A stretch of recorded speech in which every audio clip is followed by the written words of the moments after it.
حضرت علی کرم اللہ وجہہ سے ارشاد فرمایا، اے علی رات کو سونے سے پہلے یہ کلمات پڑھ کر سویا کرو، یہ رب رحمان کی رحمت کو کھینچ لانے والے، عرش کے دروازے کھول دینے والے اور دل کو روحانی سکون عطا کرنے والے مقدس اذکار ہیں۔ اے علی، ان الفاظ کی برکت سے اللہ تعالیٰ تمہارے لیے 4000 دینار راہ خدا میں خرچ کرنے کا ثواب لکھ دیتا ہے، جسے تم نے اپنے مال و دولت کو اللہ کے ان بندوں پر قربان کر دیا جن پر اللہ تعالیٰ کی رحمت کا نزول ہوتا ہے۔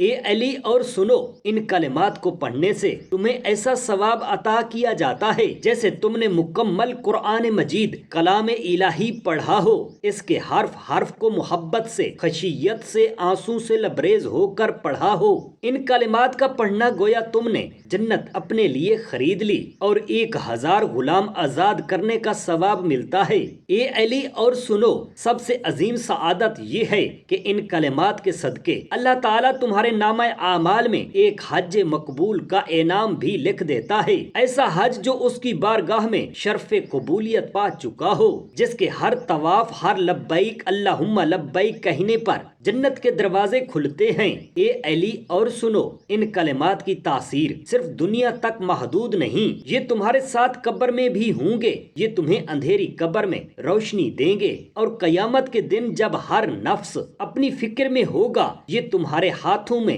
شفاعت کا پرچم بن کر کھڑے ہوں گے، اور تمہارا نام عزت و وقار کے ساتھ رب العالمین کے دربار میں بلند کر دیا جائے گا۔ وہ کلمات یہ ہیں: بسم اللہ الرحمن الرحیم، السلام علیکم ورحمۃ اللہ۔ محترم ناظرین، حضرت عبداللہ بن مسعود رضی اللہ تعالی عنہ روایت کرتے ہیں کہ رسول اللہ صلی اللہ علیہ وآلہ وسلم نے فرمایا، میں جنت میں داخل ہوا تو میں نے جنت کے در و دیوار میں خوشبو کے جھونکے محسوس کیے، بہشت کے باغات میں ایک نرمی سی محسوس ہوئی، پھر میں نے ایک نہایت پرسکون آواز سنی جیسے کسی نیک روح کی تسبیح ہو رہی ہو۔ میں نے پوچھا، یہ کون ہے؟ فرشتوں نے عرض کیا، یا رسول اللہ صلی اللہ علیہ وآلہ وسلم، یہ فلاں شخص کی بیٹی ہے، وہ بیٹی جو دنیا میں گمنام تھی، جس نے شادی نہ کی، نہ زیورات پہنے، نہ بارات دیکھی، نہ شوہر کی محبت پائی، لیکن اپنے ضعیف باپ کے قدموں میں جنت تلاش کرتی رہی، وہ بیٹی جس نے اپنی جوانی قربان کر دی، اپنی خواہشوں کو دفن کر دیا، اپنی نیندوں کو صدقہ کر دیا، وہ ہر رات باپ کے لیے جاگتی رہی،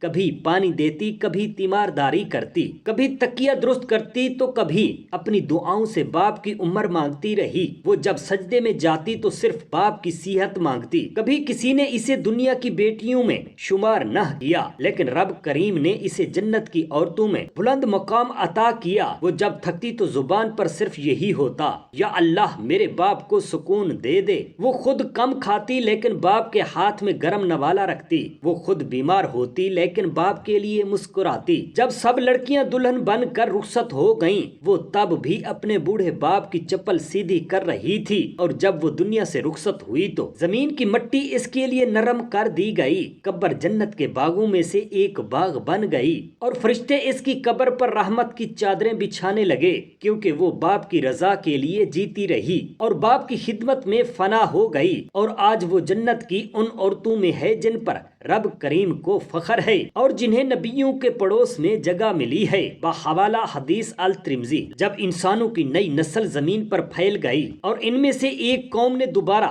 اللہ کو بھول کر سرکشی، غرور اور بت پرستی کی راہ اختیار کر لی، یہ قوم عاد کہلاتی تھی جو یمن کے علاقے احقاف میں آباد تھی۔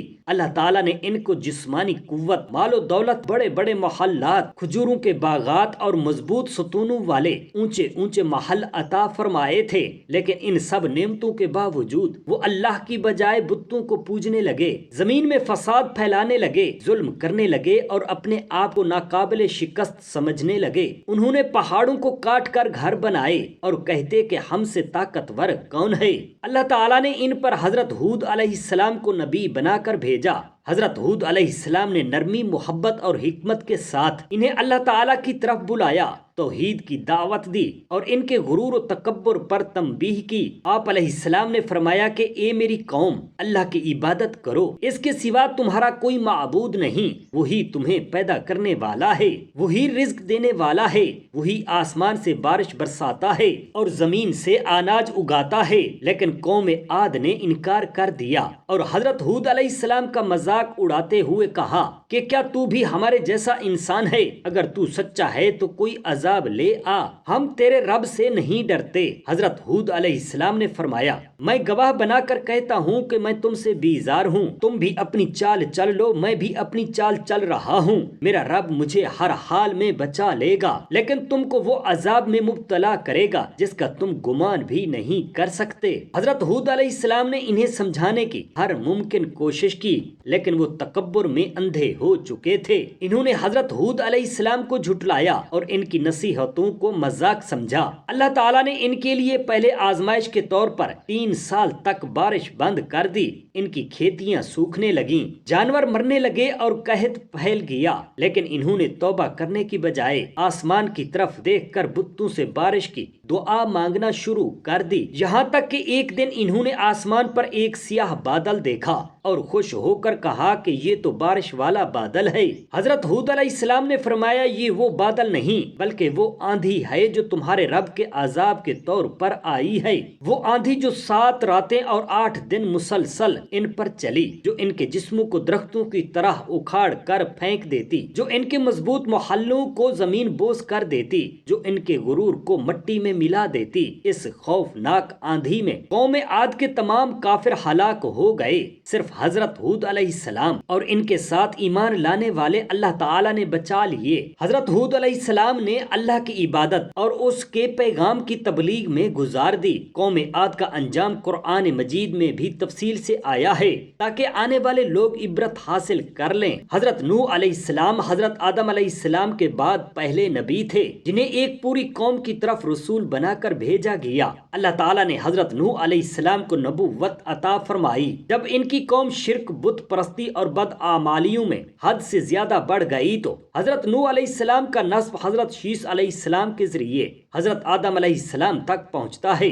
آپ کا اصل نام نوح بن لامک بن متلوشخ بن ادریس تھا۔ حضرت نوح علیہ السلام کو اللہ تعالیٰ نے تقریباً 950 سال کی طویل عمر عطا فرمائی اور ان میں سے 900 سال آپ نے اپنی قوم کو اللہ رب العالمین کی طرف بلانے میں گزار دیے۔ آپ کی قوم پتھروں سے بت تراشی اور ان کی عبادت کرتی تھی۔ ان کے بڑے بتوں کے نام یہ تھے: بدھ، سوا، یغوث، یعوق اور نصر تھے۔ ان بتوں کو پہلے نیک اور صالح لوگوں کی شکل میں مانا گیا، مگر وقت گزرنے کے ساتھ شیطان نے ان کے ذریعے لوگوں کو گمراہی میں مبتلا کر دیا۔ حضرت نوح علیہ السلام نے دن رات خفیہ و اعلانیہ محبت و حکمت سے اپنی قوم کو سمجھایا، ان کو اللہ کے عذاب سے ڈرایا اور جنت کی خوشخبریاں دیں، لیکن قوم نے آپ کا مذاق اڑایا، آپ کو جھٹلایا اور آپ کی باتوں کو سننے سے انکار کر دیا۔ وہ کہتے کہ تم بھی ہماری طرح ایک انسان ہو، اگر اللہ کسی کو بھیجتا تو فرشتہ بھیجتا۔ حضرت نوح علیہ السلام نے جواب دیا کہ میں تمہاری بھلائی چاہتا ہوں، نہ کہ تم پر کوئی برتری جتانا چاہتا ہوں، میں تمہیں اللہ رب العالمین کے عذاب سے بچانے آیا ہوں۔ اگر تم نے میری بات نہ مانی تو اللہ کا عذاب تم پر نازل ہوگا۔ لیکن وہ لوگ اپنے کانوں میں انگلیاں ٹھونس لیتے، اپنے کپڑوں سے منہ ڈھانپ لیتے اور آپ سے بدتمیزی کرتے رہے۔ حضرت نوح علیہ السلام نے اپنی قوم کو سمجھاتے سمجھاتے تھک گئے، حتیٰ کہ انہوں نے اللہ تعالیٰ کے حضور عرض کی کہ یا اللہ، میں نے اپنی قوم کو رات دن بلایا لیکن ان کی نفرت اور تکبر میں اور اضافہ ہوتا گیا، میں نے انہیں تیری مغفرت کی طرف بلایا لیکن انہوں نے اور منہ موڑ لیا۔ اے میرے رب کریم، زمین پر ان کافروں میں سے کسی کو باقی نہ چھوڑ، کیونکہ اگر تو نے انہیں چھوڑ دیا تو یہ تیرے بندوں کو گمراہ کریں گے اور صرف نافرمان اولاد ہی چھوڑیں گے۔ اللہ تعالیٰ نے حضرت نوح علیہ السلام کی دعا قبول فرمائی اور انہیں ایک عظیم کشتی بنانے کا حکم دیا۔ حضرت نوح علیہ السلام نے اللہ کے حکم سے ایک بہت بڑی کشتی بنانا شروع کر دی۔ لوگ آپ پر ہنستے، طعنے دیتے اور مذاق اڑاتے،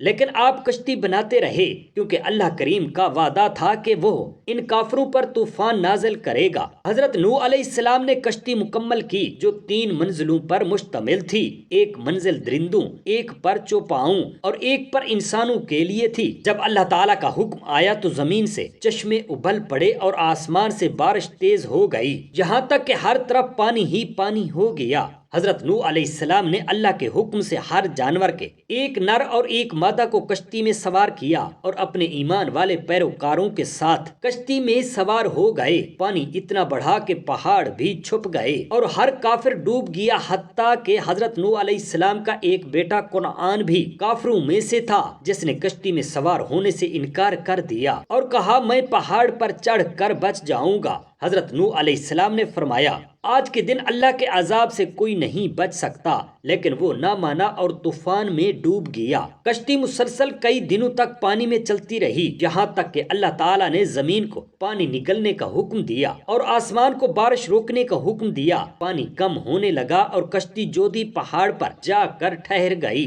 حضرت نوح علیہ السلام اور ان کے ساتھی اللہ کا شکر ادا کرتے ہوئے کشتی سے باہر نکلے اور ایک نئی زندگی کا آغاز کیا۔ حضرت نوح علیہ السلام نے زمین پر اللہ کے دین کو قائم کیا اور اپنے بچوں کو بھی اللہ کی عبادت کی تلقین کی۔ آپ کی نسل سے ہی دنیا میں آگے انسانوں کی آبادیاں ہوئیں۔ حضرت نوح علیہ السلام کا واقعہ ہمیں صبر، دعوت، توکل اور استقامت اور اللہ رب العالمین کے وعدوں پر یقین کی اعلیٰ مثال سکھاتا ہے کہ اگر انسان پوری ایمانداری سے اللہ رب العالمین کی طرف بلائے اور مخالفت کے باوجود ثابت قدم رہے تو آخر کار کامیابی اللہ کے بندوں کی ہی ہوتی ہے۔ حضرت صالح علیہ السلام کا واقعہ حضرت ہود علیہ السلام کے بعد قوم سمود کے ساتھ وابستہ ہے۔ قوم سمود حضرت نوح علیہ السلام اور حضرت ہود علیہ السلام کے بعد کے لوگوں میں سے تھی۔ یہ لوگ قوم عاد کے بعد عرب کے شمال مغربی علاقے حجر یا مدائن صالح میں آباد ہوئے تھے۔ انہیں اللہ تعالیٰ نے طاقتور جسم، ذہانت، زرخیز زمین، خوبصورت وادیوں اور پہاڑوں میں گھر بنانے کی صلاحیت عطا فرمائی تھی۔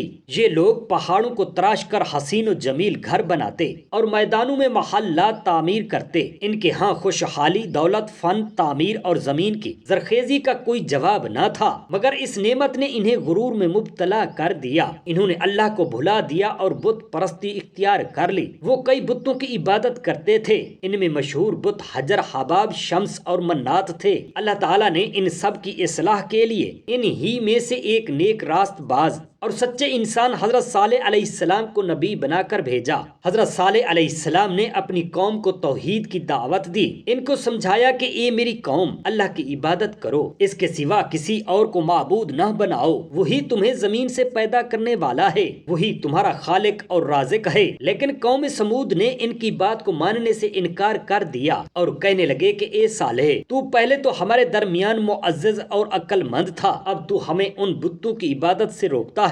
اگر تو سچا ہے تو کوئی نشانی لے آ۔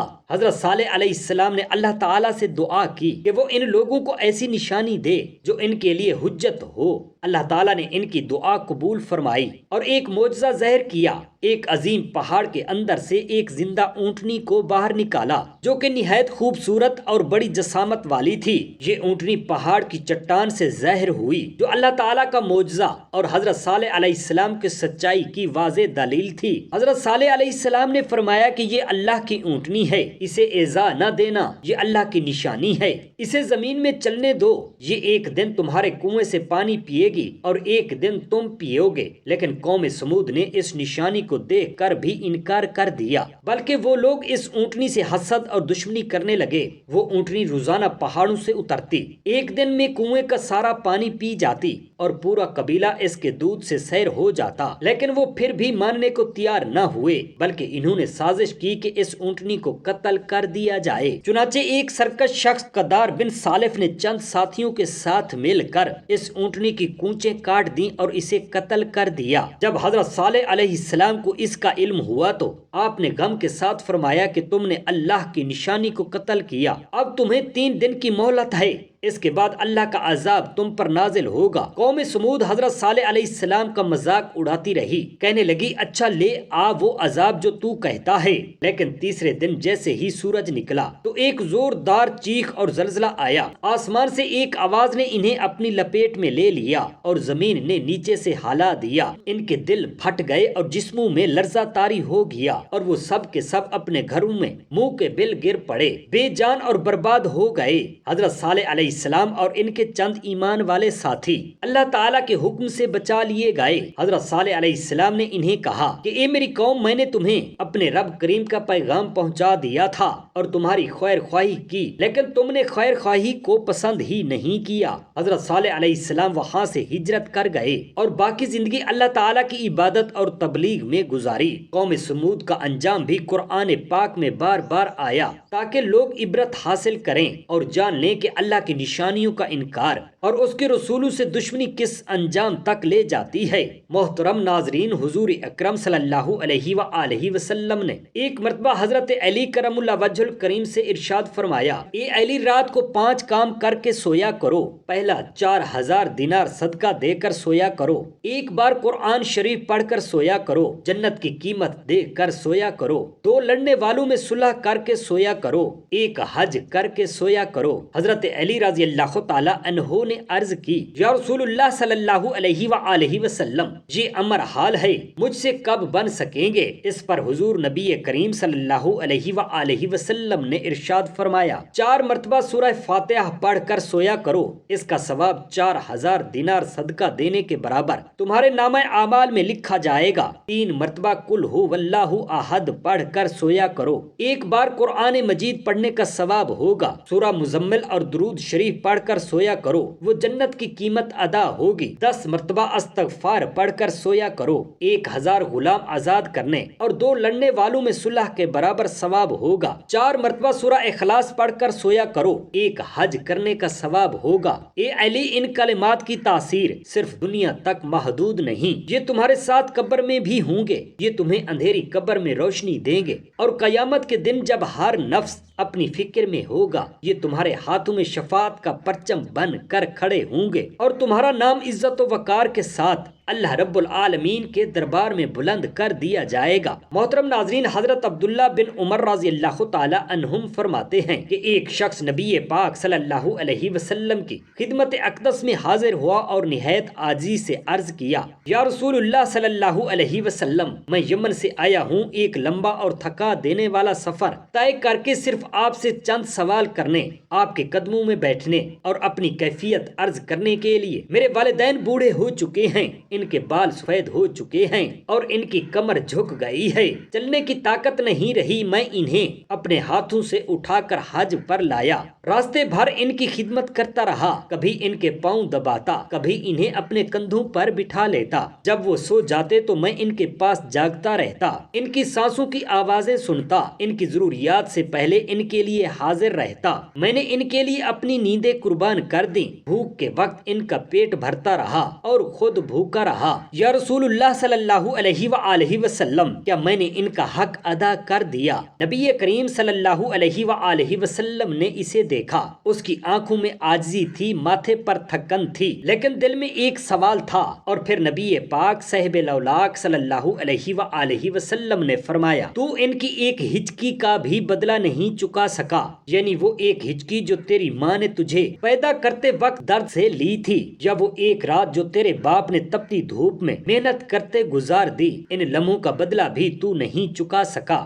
یہ الفاظ اس کے لیے نہیں تھے، صرف یہ قیامت تک آنے والے ہر بیٹے ہر بیٹی کے لیے تھے۔ اگر کوئی یہ سمجھے کہ وہ والدین کی خدمت کر کے ان کا حق چکا دے گا تو یہ حدیث مبارکہ ہم سب کو بتاتی ہے کہ ماں باپ کا حق کسی تول سے کسی پیمانے سے پورا نہیں ہوتا، وہ صرف رب کی رضا سے ہی ممکن ہے، اور وہ رضا والدین کے قدم چومنے، ان کے لیے آنکھوں سے آنسو بہانے اور ان کے بڑھاپے کو جنت کا وسیلہ سمجھنے میں ہے۔ سبحان اللہ۔ یا اللہ، ہم تمام مسلمان بہن بھائیوں کے والدین پر اپنی خاص رحمت نازل فرما، ان کے دل و جسم کو آسانیوں سے بھر دے، ان کی عمر میں برکت عطا فرما۔ یا اللہ، جن کے والدین وفات پا چکے ہیں، ان کی قبر جنت کے باغوں میں بدل دے، آمین یا رب العالمین۔ جزاک اللہ خیرا کثیرا۔